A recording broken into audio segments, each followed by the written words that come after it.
Welcome back to my channel. నేను నా కుటుంబం బ్లాగ్స్. అందరు ఎట్లున్నారండి? బాగున్నారా? అందరికీ హ్యాపీ సండే.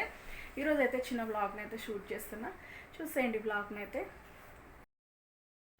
నేను ఎండు చేపలు వండుకుంటున్నా, ఎందుకంటే నైట్ది క్యాప్సికమ్ కర్రీ ఉంది. మా బాబు కూడా ఎండు చేపలు తినడు, నేను మా పాప తింటాము. దోసకాయ ఎండు చేప కర్రీ అయితే ప్రిపేర్ చేస్తున్నా. క్యాప్సికమ్ కర్రీ ఉంది, లేదంటే పోప్ రైస్ చేసిస్తాం మా బాబుకి, లేదంటే క్యారెట్ రైస్ ఏదో ఒకటి, లేదంటే ఫిష్ వేయకుండా దోసకాయ కర్రీ వేస్తా.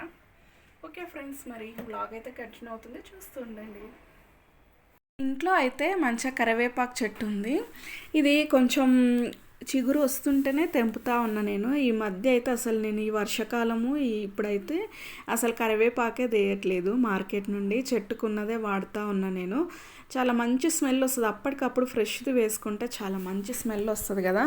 అసలు నిజానికి ఇక్కడ ఏమైంది తెలుసా అండి, నేను దోసకాయ కర్రీ చేస్తా అని చెప్పాను కదా, కానీ ఆ దోసకాయ ముక్కలుగా కట్ చేస్తుంటే సీడ్స్ యాడ్ చేసన్నా వండుకుందాం అనుకుంటే అది చాలా స్వీట్గా ఉంది. డిసప్పాయింట్ అయిపోయినా. సరే ఎందుకులే డిసప్పాయింట్ అవ్వడం అని చెప్పి ఇంకా 4 టమాటాలు వేసి ఒక ఆనియన్ వేసి చారుగా అప్పుడు మా నాన్నమ్మ వండేది, వెనకటికి వండుకుంటుండే చూడు, అలా వండినండి నేనైతే కర్రీ. ఎండు చేపలు ముందే నానబెట్టుకున్నా కదా, ఇంకా అవి అయితే నానబెట్టాను. ఈలోపు కర్రీ అయితే ప్రిపేర్ చేస్తున్నా. ఇంకా అవి నానబెట్టి మంచిగా వాష్ చేసేసి పోపులోనే వేసేస్తాను నేను. ఇంకా నిండుగా వేసుకున్న ఎండు చేపలు అయితే సండే రోజు కానీ వర్షం పడినప్పుడు కానీ నాకైతే ఇట్లా ఎండు చేపలు నాన్ వెజ్ ఏం లేనప్పుడు ఇంట్లో ఎండు చేపలు ఉంటే వేసుకొని వండుకోవాలంటే చాలా ఇష్టం అనిపిస్తుంది నాకు. వీళ్ళ పని వీళ్ళకు ఉంది. మా బాబుని బాగా 2 రోజుల నుండి మస్తు కోటింగ్ ఇచ్చిన అనమాట, టర్నలు కూడా పడ్డాయి. అందుకోసం ఫోన్ చూడట్లే. మా పాప అయితే ఎరుపిల్లలాగా చూస్తూ ఉందన్నమాట. ఎట్లయినా ఆమె చూడడు తక్కువే అండి, ఎందుకంటే ఎక్కువగా చూడదు. బాగా హార్డ్ వర్క్ చేస్తుంది, ఖాళీగా ఉంటే ఇంట్లో వర్క్ హెల్ప్ చేస్తుంది, లేదంటే ఇంక తను చదువుకుంటుంది, ఖాళీగా అసలు ఉండదు. ఆడుకోవడం అంటే ఒక్కతైనా ఆడుకుంటుంది, కానీ చిన్నప్పుడైనా ఇప్పుడైనా సరే కానీ ఒక్కతైనా ఆడుకుంటుంది, కానీ బయటికి వెళ్ళి అల్లరి చేయడం అట్లాంటి చేష్టలు అయితే చెయ్యదనమాట. పద్ధతిగా ఉంటుంది ఇప్పటి వరకు అయితే. ఇంక ఇక్కడ అయినా పిల్లలకు మనం నేర్పేదాన్ని బట్టి ఉంటుంది. మనం ఎక్కడైనా బయటికి వెళ్ళినప్పుడు అప్పుడు కొడితే తిడితే ఏం రాదండి పిల్లలకి. మనం రోజు ఇంట్లో పద్ధతి క్రమశిక్షణ వాళ్ళకి నేర్పిస్తే వాళ్ళకు పద్ధతి అనేది తెలిసి వస్తుంది. ఏమంటారు? అవునంటారా కాదంటారా? కొంతమంది ఏం చేస్తారంటే ఇంకా బయటికి వెళ్ళినప్పుడు వాళ్ళని లబ్బోదిబ్బో బాధతోనే ఉంటారు. అప్పుడు ఇన్మంటే ఎట్లా వింటారండి చెప్పండి?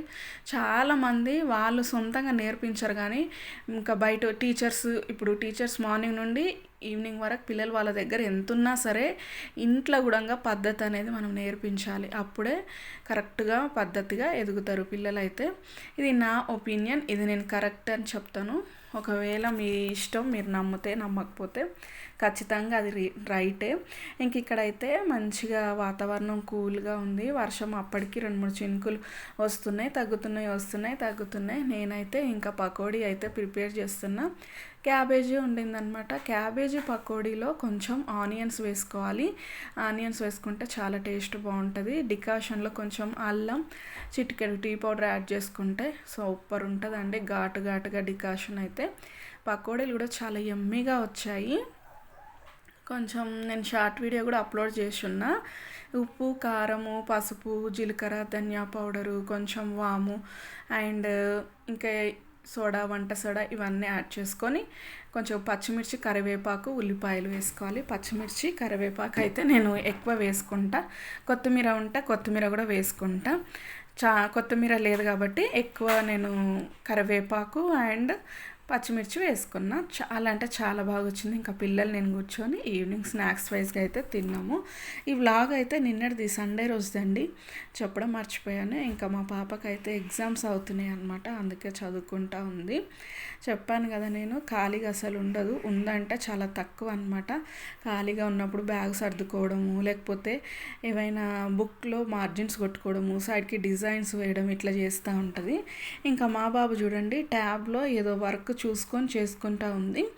ఇంకా మా పాపను చూడండి ఎట్లా చేయి కదిలిస్తూ ఉన్నాడు మా బాబు అయితే. ట్యాబ్ ఇయ్యి నేను మ్యాచ్ చూడాలని ఇంక ఇద్దరు కొట్లాడుకుంటూ ఉన్నారనమాట. ఇట్లుంటుంది, మగపిల్లలు అంటేనే ఇట్లుంటారు కదండి. ఇంక ఇక్కడైతే మా హస్బెండ్ అయితే ఇంకా నిన్న కొంచెం లేట్ వచ్చిండనమాట, అందుకోసం చికెన్ అయితే నేను ఇన్స్టామార్ట్లో పెట్టాను, ఫస్ట్ టైం పెట్టాను. నాకైతే మా హస్బెండ్ తెస్తేనే చికెన్ కానీ ఏదే కానీ నాకు నచ్చే విధంగా తీసుకొస్తాడు, నాకు మంచిగా అనిపిస్తుంది. చూడడానికి బాగున్నా సరే చికెన్ పీసెస్ అనేవి చాలా చప్పగా అనిపించినాయి, నాకు చప్పగా ఉన్నాయి. ఎంతైనా మనం వెళ్ళి తెచ్చుకుంది వేరు, ఇలా వేరు. కానీ నాకున్న వీక్నెస్ ఏంటి, ముక్కలేంది ముద్ద దిగదు. ఇంకేం చేస్తాం, ఆర్డర్ పెట్టేశాను, ఇంకా తెప్పించి వండాను. 1/2 కేజీకి అసలు ముక్కలు కరెక్ట్గా రానే లేవు. ఇక్కడైతే మేము షాప్కి వెళ్ళినాము, ఎందుకంటే మిక్సీ చూపించాను కదా, అది ఊరికే పోతుంది. 3rd నెంబర్ మీద పెడితే ఇంకా మిక్సీ అది చిట్లిపోతుంది ఎందుకో ఏమో. ఇది మేము ప్రీతి జోడియాక్ మిక్సీ కొత్తగా వచ్చినప్పుడు తీసుకున్నాము, 7500. ఇంకా 4 years ఏమో అయినట్టుంది, ఇంకా సతాయిస్తూ ఉంది. ఇది 3rd టైమో ఏమో రిపేర్ అవ్వడం. అయితే చూసి మళ్ళీ తీసుకోవాలి, మోటార్ అన్న మార్పించాలి. డీమార్ట్లో మొత్తం సెక్షన్స్ అన్నీ మార్చేసిర్రు ఇక్కడ కేపీహెచ్పి దగ్గర. అయితే ఇంకా నేను ఎక్కడ ఏది ఉందా అని వెతుక్కుంటా ఉన్నా. ఈలోపు మా ఆయన వచ్చిండనమాట, డీమార్ట్కి వెళ్ళి ఉంటుంది. ఇంకా సరుకులన్నీ భయంతో తీసుకుంటున్నా. ఈ రోజన్నా మా ఆయన తిట్టకుంటూ ఉంటాడేమో అని అనుకున్నా. ఇంకా అదే కోరుకున్న మనసులో. నిజానికి లాస్ట్కి ఏమైందో ఏమన్నాడో చెప్తా నేను.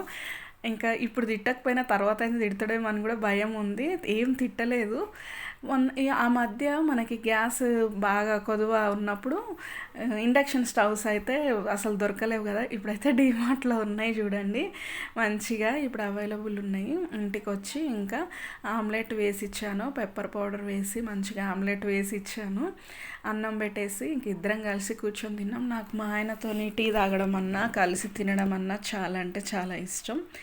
ఇంకా ఈ 3 బ్యాగ్లే కదా చూస్తుంటే, కానీ బిల్ ఎంత అయిందో మీరు ఒకసారి గెస్ట్ చేయండి. గెస్ట్ చేసి నాకు కామెంట్లో చెప్పండి, ఓకేనా? నేను చూస్తా ఎంతమంది ఈ వీడియో ఫుల్గా చూసారా లేదా అనేది నాకు తెలుస్తుంది. 10 మంది అయినా సరే మీరు తప్పకుండా కామెంట్ చేస్తారని నేను అనుకుంటున్నా. చాటలు ఎన్నిసార్లు కొన్నా కూడా ఇరిగిపోతున్నాయండి. స్టీల్ది నా కోసమే ఒకటి ఉంది అక్కడ, నా కోసమే పెట్టినట్టు. ఇంకా అది తీసుకొని వచ్చామన్నమాట. సరుకులు అయితే అన్నీ కింద వేస్తున్నాం అనమాట. చూడండి, మీరే గెస్ట్ చేయండి. ఇదైతే మంచిగా ఏదైనా సర్వ్ చేసుకోవడానికి బాగుంటుందని చిన్న ప్లేట్ సాసర్ అయితే తీసుకున్నాను అనమాట. టవాల్ ఇది మా ఆయన తీసుకున్నాడు, నేను ఒక టవాల్ తీసుకున్నాను అనమాట. ఏదైనా మన ఆడవాళ్ళని తక్కువ అని కాస్ట్ తక్కువ ఉన్నాయో చూస్తూ ఉంటాం, కానీ బిల్లు మాత్రం చివరికి వచ్చేసరికి ఎక్కువ అవుతుంది. ఇంకా మా హస్బెండ్ ఒక టవల్, నేను ఒక టవల్ అయితే తీసుకున్నాం. ఇంకా 2 తీసేసుకున్నాడు మా ఆయన అయితే. ఇంకా సరుకులు చూడండి, టెంకాయలు అయితే ఎప్పుడు తెచ్చినా సరే లోపల మొత్తం ఖరాబ్ అయిపోతున్నాయి. వర్షాకాలం అనేమో పాడైపోతున్నాయి. మరి ఈసారి ఎట్లుంటో చూడాలి. నాకు ఈ కలర్ అంటే చాలా ఇష్టము, కనకాంబరం కలరు. అంటే కలర్ గురించి చెప్తున్నానులేండి, స్క్రబ్బర్ గురించి కాదు. ఇంకా ఇక్కడైతే మాయోనస్, ఇవి సోప్ చూడండి 250 రూపీస్ 2 ఉంటాయండి. ఇంత కాస్ట్ పెడితే బిల్లు ఎక్కువ అవ్వకుండా ఏమవుతుంది చెప్పండి. మనకి క్వాలిటీ ముఖ్యం కదా. మనకి స్కిన్ పిల్లలకైతే అదే మంచిగా పడుతుంది, వేరేవి పెడితే ఇచ్చింగ్ వస్తుంది, వాళ్ళకు ఫేస్ బ్లాక్ అయిపోతుంది అనమాట. మామాఎర్త్ ప్రోడక్ట్సే వాళ్ళకి మంచిగా పడతాయి. నాకు ఇప్పుడు మ్యాగీ చేసేయాలి, నా స్నాక్స్ ఎక్కడున్నాయి సపరేట్ తీసేయాలని మా బాబు అయితే ఒకటే గొడవ అనమాట. సరే ఇవి నాకు హెల్ప్ చేయండి నాన్న, డబ్బాలలో పోసి పెడదాము, నీకు ఏదో ఒకటి చేసిస్తలే అని చెప్పాను. మా పాప అయితే ఈజీగా మ్యాగీ ప్రిపేర్ చేయగలదనమాట. ఇంకా వాళ్ళ అక్కని బతిన్లాడుకుంటా ఉన్నాడు. నేనైతే ఇంక ఇక్కడ డబ్బాలో మా బాబు నేను కలిసి పోసి పెడతా ఉన్నాము. ఇదండి ఈరోజటి వ్లాగ్. అయితే మొత్తానికి వాళ్ళ అక్క మ్యాగీ చేసిస్తే తినే ఎంజాయ్ చేసేస్తారు.